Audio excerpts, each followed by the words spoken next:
Likkutei Torah, Parshas Reeh, page 44, second column. The pasuk says, "Ki sishma v'kol Hashem alakacha." When you listen to the voice of Hashem, Lishma is called mitzvah, to guard and keep all His mitzvahs. She'anechi matzav chayim. That I'm commanding you today, last to say Yosef b'nei Hashem alakacha, to do what's right and straight in the eyes of Hashem.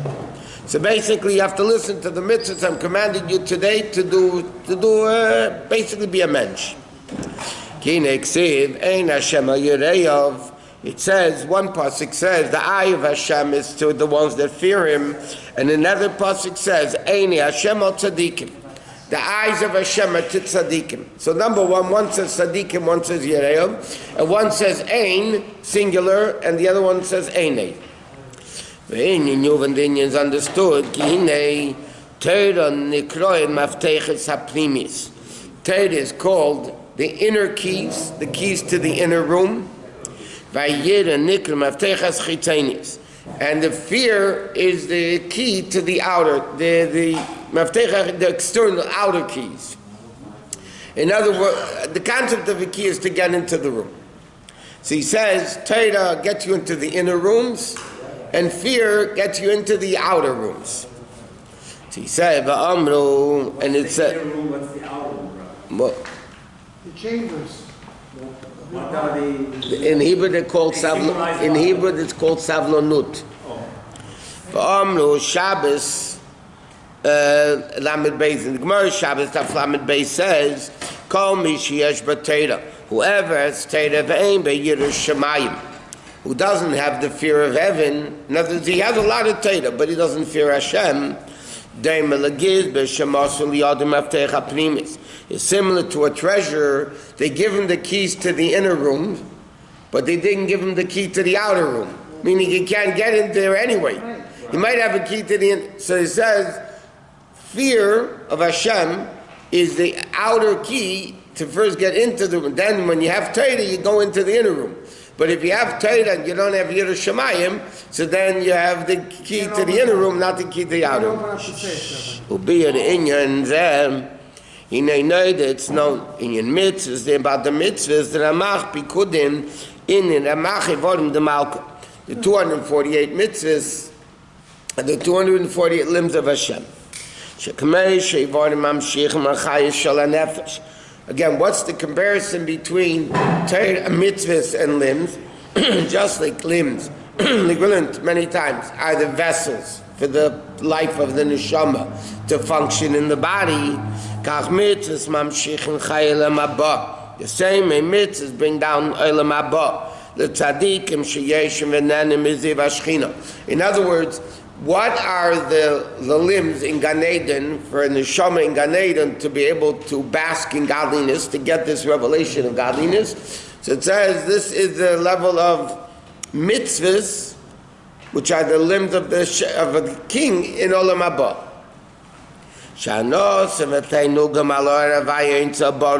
Because their pleasure and enjoyment of Ein Sof Baruch Hashem Leisof, nothing is in comparison to Hashem. It's only a ray. Like the Gemara says, tzadikim sit in Gan Eden, they only have a ray of the Shechina.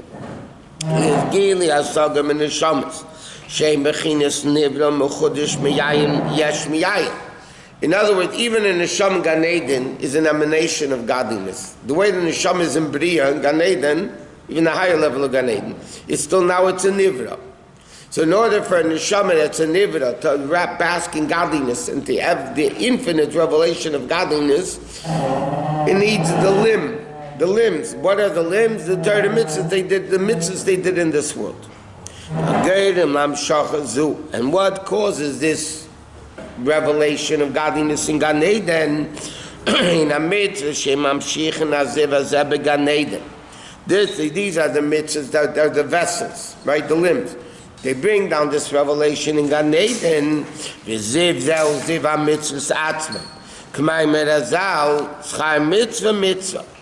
The reward of the mitzvah is the mitzvah, meaning the mitzvah itself is the revelation. So therefore, when a yid does mitzvahs in this world, that causes they have the limbs, the vehicle for bringing down this revelation in Gan Eden. And that what it says in the pasuk earlier in Chumash. It says that Hashem put Adam before the sin, right? Hashem put Adam in Gan Eden, la'avda u'lashamra, to serve and to guard. So the Gemara says, la'avda, what's the la'avda u'lashamra? Avda is positive mitzvahs.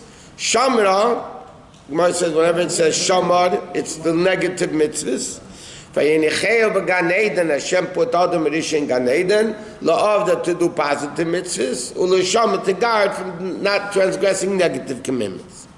Shaydei ha-mitzvahs say, whoever is Gan Eden shemamshich be'esazit. By doing positive mitzvahs, he works in Gan Eden to be able to bring down, again, that's the limbs that bring down this gilui of Elukus. Rabbi, they were given all the mitzvot or some? Adam was given 6 mitzvahs. Reeh was given the 7th. Because in days of Adam Rishon, they're not allowed to eat meat anyway. So you couldn't have the mitzvah of Evim and Achai. You can't eat a live limb off an animal. When Reeh was permitted after the flood to eat meat, so then Hashem gave the 7, that's why it's called Sheva Mitzvahs B'nai Reeh, and not Sheva Mitzvahs B'nai Adam. Because the Gemara says, and Rambam brings it down, Adam Rishon was given 6 mitzvahs. Reeh was given the 7th, so they called Sheva Mitzvahs B'nai Reeh, not B'nai Adam.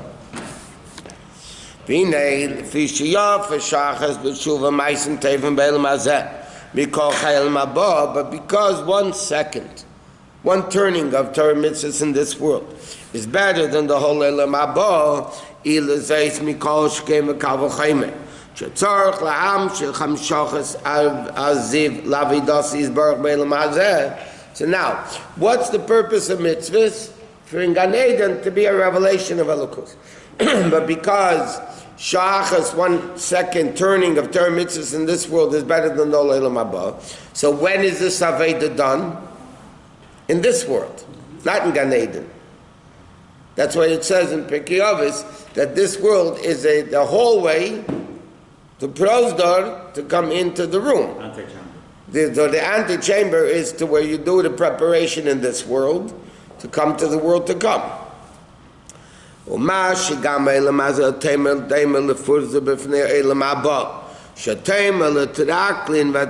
is similar to the garden.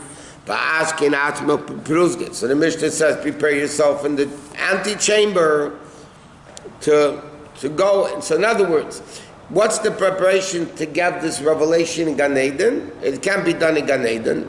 It's too late over there. It has to be done in this world.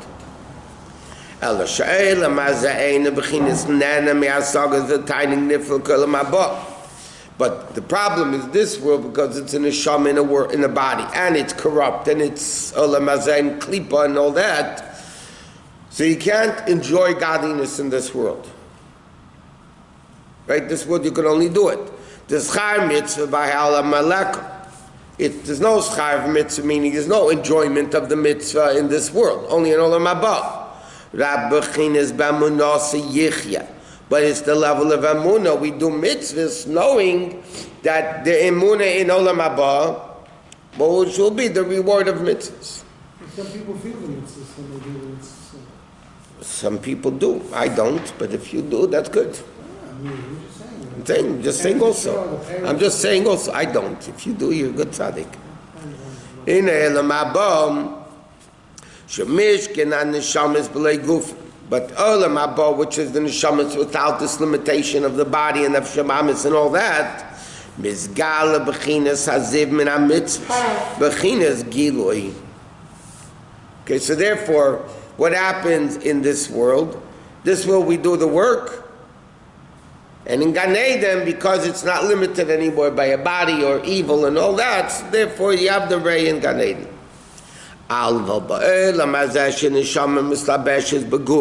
But in this world where the neshama is in a body, Yetzer Hara, Nefesh Habamis, all those corrupt stuff, you have to figure out advice within yourself to reveal this in the nefesh. You got to figure out how to do it. So how do you do it? Because how do you do Torah mitzvahs in this world if all we feel is nefesh habamis and world and all that stuff? He said, by meditating, the way Hashem permeates the universe.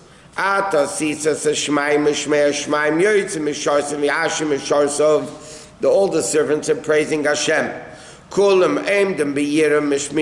And they find in other words, when you meditate in the davening, so to speak, Psukkah de Zimran and Berchus Krishma and all that, that causes that on the person down here in the body should fall upon him aim over yira vi bechinas maftecha sachitzenis. That's the outer keys. Like you said before, yira shemayim is the outer key to let you into the room that will allow you to do Torah mitzvahs. Because otherwise, how in the world are you going to be able to do Torah mitzvahs if you have the body and the Shabbamis, Yitzhahar, and all that stuff? So he says, which is only Zivar Ba'alma, to create worlds. So in other words, Malachim have Yira, right? So when you meditate into that, that flickers down, that now you have Yira in this world. So that is the key to the outer world, i.e. this world. That's the key to let you in this world to keep Torah mitzvahs. But then you come to the ultimate, the Torah, which is the key to the inner worlds, the Gan Eden. I'll show you the heavens with the work of my fingers. Pick up your eyes upward and see me bara elam and baruch sha'am avaya elam, right? Shemash baruch nilkach mima sha'am avaya elam shein zelaziv. So baruch brings down sha'am avaya elam. There was only the word of Hashem that created the world. It's only a ziv and okay, all that. So that's the external key. Thank you. It's the external key that allows the observance of Torah mitzvahs in this world. Because if you don't have Yira, Reishus Aved is Yira. It may Yira in Chachma, whatever. But the primary thing is Maftech Sapnim is the inner keys, which is Maftech Liftech Begili Bechinis Pnimius. What's the inner keys? Pnimius. That means you feel it. So the Ma'achitzenis keys, that's just the observance of Torah mitzvahs, but you're not able to feel anything because it's only the external doors. It's external rooms, which is this world that gives us the ability to do Torah, but we don't feel what we're doing. Then you come through this to the inner rooms, the inner chambers, where you see the revelation of the king. So Torah mitzvot are what you don't really feel. So what's Correct. The one that you do feel? Gan Eden. Ultimately, the next one. Ultimately, it's not Gan Eden. Ultimately, it's Chiz HaMesim. It's Yeah. interesting. Feelings are more tangible, aren't they? Yeah, the Neshama has tangible feelings. So the tangible feelings are related to this world? No, that's bodily tangible feelings. Oh. Soul feelings are in the world to come. I see. They're not tangible. Neshama has much greater feelings than a body does. Because the Neshama is eternal, infinite. A body is finite. So all the tangible feelings that the body has, for instance, bodily enjoyment. Yeah, let's say you eat a delicious food. Yeah? Mm-hmm. How long does the enjoyment last? While you use it. Right. 10 minutes, 15 minutes, half an hour. That's it. Gamarno. It's gone. But spiritual enjoyment is eternal because it's above time and place. If it's constant and eternal, then you become desensitized. You don't really No. elation you feel when you are lifted up. Asher nechi mitzavcha, hello. Asher nechi mitzavcha yom. Every day it's brand new. Hainu gili until baruch hu mamish. Then you come to the pnimis of the revelation of the infinite Hashem, which is not in the realm of worlds at all. Like it says, At Hashem levadecha levadecha mamish. Only you exist there. It's a level of only godliness. Kaidem shenivra elam shayahu levadi yizbarich. Where only Hashem himself existed. Like it says, Ani avaya l'shenisi, because in that world, kula kamei kulei chayin mamish chshivi, because everything compared to Hashem is mamish nothing. What? What does it mean when it says Neshama feels pain or pleasure in all of Good question. Like the Saran is more about equal to 1/60th of the. What does that mean? The revelation of Hashem? Does a dead body feel anything? No. So when a person who's alive, you stick him with a sharp object, he has pain? Yes. What is feeling it, the body or the neshama? The body is. The nerves. The nerves are. Yeah. Yeah, but when the body, neshama leaves the body, does it feel anything? No. So what is feeling the pain? The neshama. Not the body. Functioning of the nerve center is the neshama. It goes through the body anyway. Does a dead body feel anything? It doesn't matter what I say, you come up with something. No, it's right. So the neshama feels it. If you take you're not allowed to, it's disrespectful, but if you take a needle and stick it into a dead body, they don't feel the pain. The body doesn't. Body doesn't feel pain. So a living person who feels the pain, what is actually feeling the pain? The body or the neshama? The body. The body feels it. center in The body gets the injury, the pain, transmits the pain. But what's the nerves don't work. if there's no life in the body, nothing works. There's no nothing, no pain. No gain, no pain. Correct.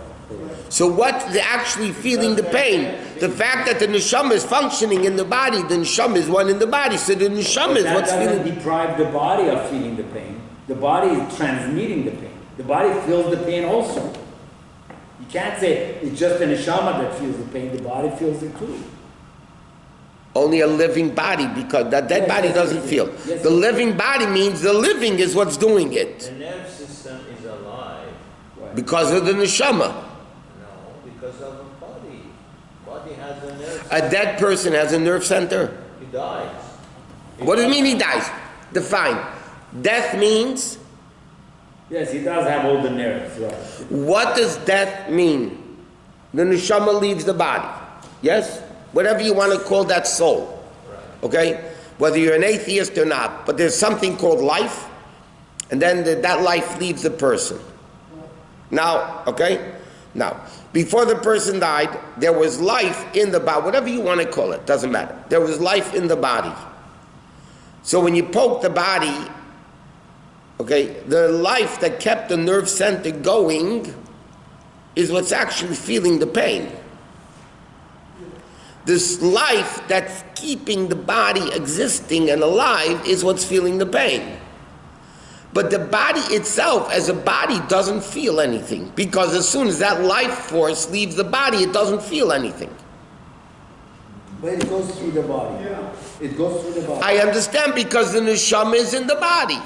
Rabbi, this is one of those occasions where you can't really make it, it's either there or not. And you're trying to commingle it and saying, well, because you feel the pain when you're alive, so if you're dead, the neshama was the source of feeling the pain. No, it's the physical that was causing it. So why when the neshama leaves the body? The transmitter was the physical body, Rabbi.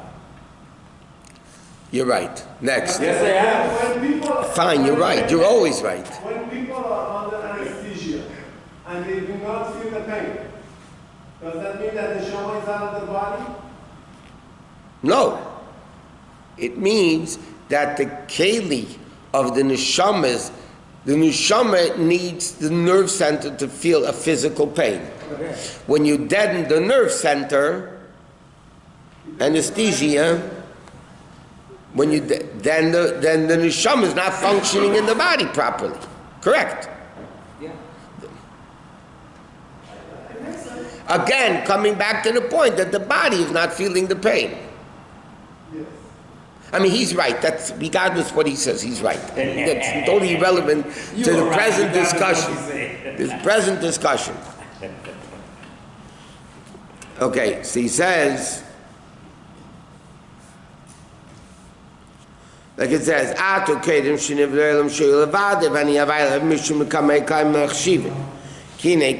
says in the Pasuk, midway through the first column of Chav Gimel. It says, we say the Pasuk in a volatil, yeah?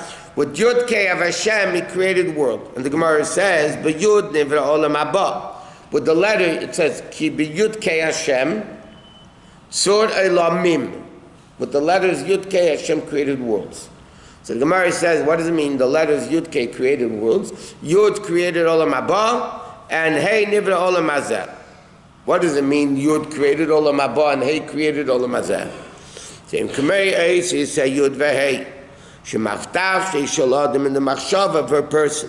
Shebetelis lagabi kods machshavti v'sichli. Mikoshki and gabi mhosi v'atzmusei. He says like this. Just by a person, one machshava, okay, or one dibur, compared to the power of thought that he has, or power of speech that he has, is nothing. Because the power of speech and thought is infinite. And one word, one thought, one speech, one word, thought is nothing. Yes, and therefore even more than that,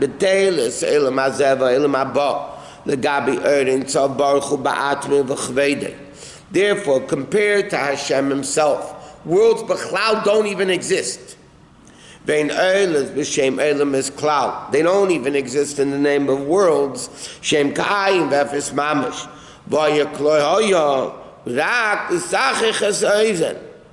Okay, it's like in order to for the ear to be able to handle it.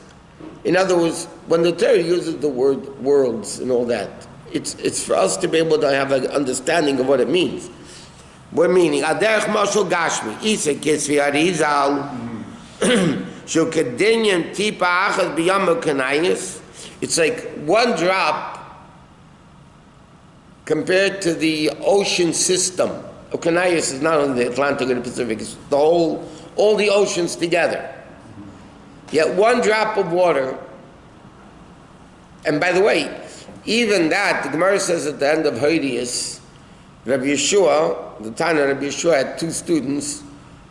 They're able to calculate approximately. L'shayar to estimate.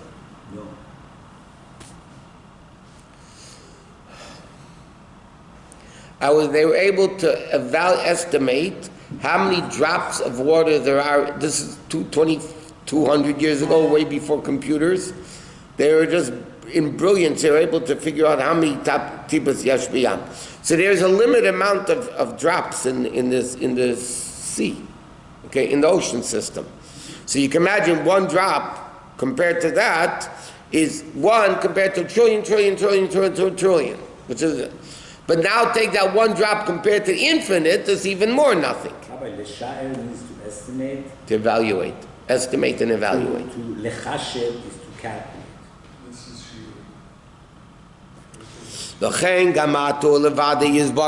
The same thing now, it's only Hashem himself exists. And this is what we're asking from Hashem, that it should be revealed in the nefesh. That this understanding of Ein Eid Mulvadei, that the only... You said l'sha'er with ayin, right? So you're right. You think it's No, I'm never right. Not when I disagree with you. No, l'sha'er is aleph is to estimate. You're right. Sha'ar. Shi'ur, like you said, the enlightening me. Shi'ur means it comes from portions and calculating. Sha'ar with an aleph means the rest. The rest of it. Correct, she'eri. Right, correct. Oh, good. But you're right anyway. It doesn't matter. Like it says, in other words, what are we davening to Hashem? You have the outer key, like you said. The inner key is Torah learning. That's the key to go to Gan Eden. But you need the outer key. Because in order to get to the inner room, you need to first get into the outer room. You can't, like the Gemara says, if you have Torah without Yiras Shamayim, not that I've quoted before, if you have learning Torah without Yiras Shamayim, it's like the treasurer gave you the key to the inner room, but not to the outer room. So you can't even get to the outer room to get into the inner room. So your key to the inner room is worthless. So he says, therefore, in this world, what is the avodah of the Jew? To work in Torah mitzvahs, to be able, even though we don't feel it in this world, but this is the outer doorway, the key of the outer door is Yiras Shamayim, Torah mitzvahs, observance of Torah mitzvahs, and then you're able to go to open the inner doors, which is the revelation of Gan Eden. But we're asking Hashem that we should have a feeling of that in this world. In other words, the revelation of Gan Eden, of Kedusha, of godliness openly is in Gan Eden. What we're davening is we should have it in this world also a little bit. And therefore you have, like it said by tzaddikim, in this world, the Gemara says, they live me'ein olam haba. They live like an olam haba. Because in this world, they feel godliness. Not like by us, we feel food and money and cars and everything else. Speak for yourself. Huh? Speak for yourself. I am. Us. I meant Queen's English, us, not you, Bedford. No, exclude yourself from us. Whatever you ate today, you don't eat it again. Whatever you eat, don't